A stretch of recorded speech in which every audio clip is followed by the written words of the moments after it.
In the Field updates on Market Journal are supported by the Nebraska Corn Board. During the 2024 growing season, corn producers in the northeast part of the state experienced a bit more pressure from Western Bean Cutworm than usual. Meanwhile, pressure seemed lighter for producers further west. However, throughout the growing season, extension researchers teamed up with participants from the 2024 TAP Sprinkler Corn Competition to evaluate the economic impact of various mitigation strategies for Western Bean Cutworm. During the summer months, competitors in the TAP Sprinkler Corn Competition were given the opportunity to choose insecticide treatments targeting Western Bean Cutworm based on data gathered by extension researchers in mid-July, showing plants were under the economic threshold for treatment. So in west central and western Nebraska, where we typically have our highest populations, I would say it was sort of a medium to low year. It was a little patchy for Western Bean Cutworm pressure.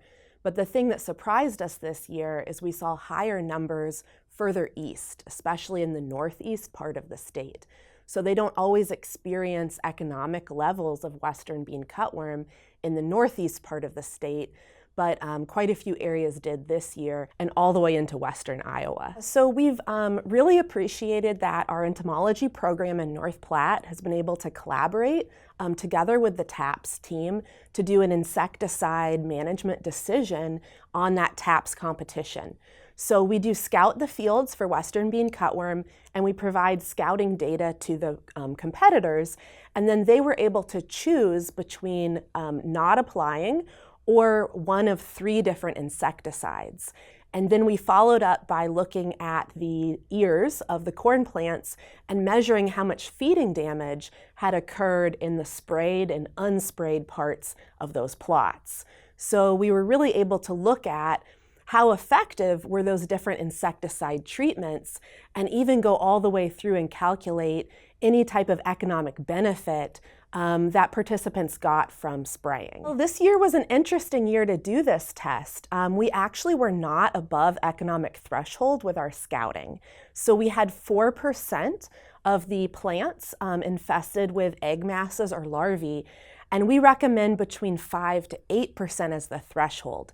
So despite not being at threshold, about a quarter of the competitors still did decide to spray. And so we saw that there was not any economic benefit of spraying. It really kind of confirmed why we use economic thresholds and how important they are, is anyone who did decide to spray an insecticide lost money on that. There just was not enough pressure to justify that expenditure. While seeing why economic thresholds are important for producers to consider, producers who reached economic thresholds during the growing season may have some new mitigation strategies to try out in 2025.